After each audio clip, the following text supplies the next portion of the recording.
आकाशवाणी से प्रस्तुत हैं प्रादेशिक समाचार।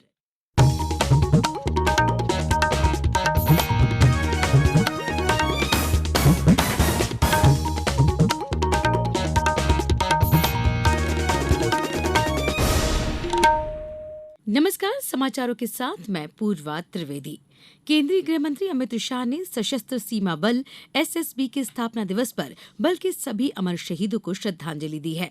एक सोशल मीडिया पोस्ट में श्री शाह ने कहा कि एसएसबी इंडिया ने अपने बलिदान और वीरता से राष्ट्रीय सुरक्षा और सार्वजनिक सेवा को सर्वोपरि बनाया है। उन्होंने कहा कि सीमा क्षेत्रों में अपराध और अवैध घुसपैठ को रोकने के लिए सीमा सुरक्षा और निगरानी के लिए समर्पित बहादुर जवानों के प्रयास सराहनीय रहे हैं। Gallantry medal, presidents police medal, Indian police medal और इसके साथ साथ भारत नेपाल, भारत भूटान, वामपंथी उग्रवाद और आंतरिक सुरक्षा में सर्वश्रेष्ठ बटालियनों को ट्रॉफी और मेडल प्रदान करने का काम किया गया। जिन जवानों ने अपनी बहादुरी और कर्तव्य परायणता के चलते इस मेडल पर अपना अधिकार जमाया है, वो सभी को मैं बहुत बधाई देना चाहता हूं। मुख्यमंत्री डॉक्टर मोहन यादव ने आज प्रशासन अकादमी भोपाल में आईएएस ऑफिसर्स एसोसिएशन द्वारा आयोजित सिविल सर्विस मीट 2024 का शुभारंभ किया। कार्यक्रम को संबोधित करते हुए उन्होंने कहा कि सिविल सर्विस मीट का विचार मंथन नए दौर के नए मध्य प्रदेश के लिए लाभकारी रहेगा। उन्होंने कहा कि पूरी दुनिया में हमारे देश की एक अलग पहचान बनाने में आईएएस अधिकारियों की बड़ी भूमिका है।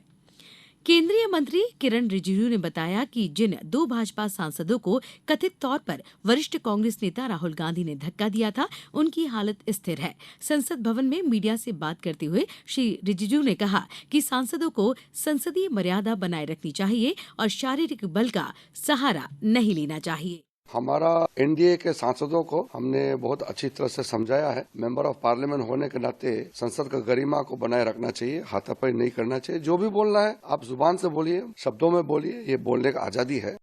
इस बीच केंद्रीय मंत्री शिवराज सिंह चौहान ने घायल भाजपा सांसद प्रताप सारंगी से नई दिल्ली के आरएमएल अस्पताल में मुलाकात की। मीडिया से बात करते हुए श्री सिंह ने कहा कि देश की जनता लोकतंत्र और संसद का ये अपमान कभी बर्दाश्त नहीं करेगी।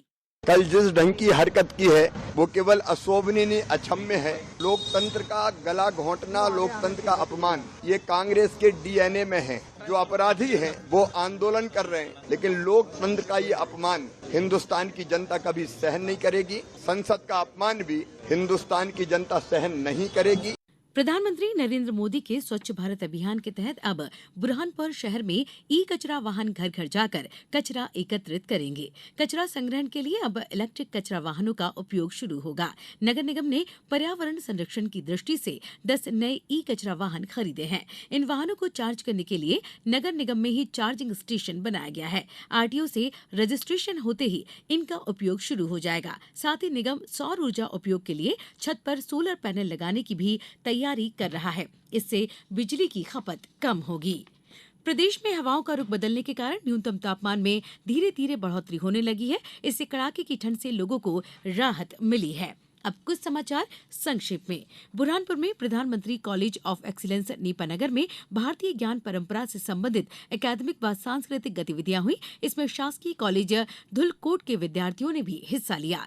छिंदवाड़ा में जिला प्रशासन और मध्यप्रदेश टूरिज्म बोर्ड के संयुक्त प्रयासों से माचागोरा जल क्षेत्र में आज से 25 दिसंबर तक आयोजित हो रहे छिंदवाड़ा जल महोत्सव का आज शुभारंभ हुआ। खरगोन जिले के विस्टान थाना क्षेत्र में आज तड़के एक पिकअप वाहन पलट जाने के चलते 2 लोगों की मृत्यु हो गई तथा 6 अन्य घायल हो गए। और नर्मदापुरम में ट्रैफिक पुलिस का हेलमेट और सीट बेल्ट चेकिंग अभियान जारी है। पुलिस ने देहात और शहर में चेकिंग अभियान के दौरान 812 वाहनों से चालानी कार्रवाई करते हुए 2,80,800 रुपए का जुर्माना वसूला है।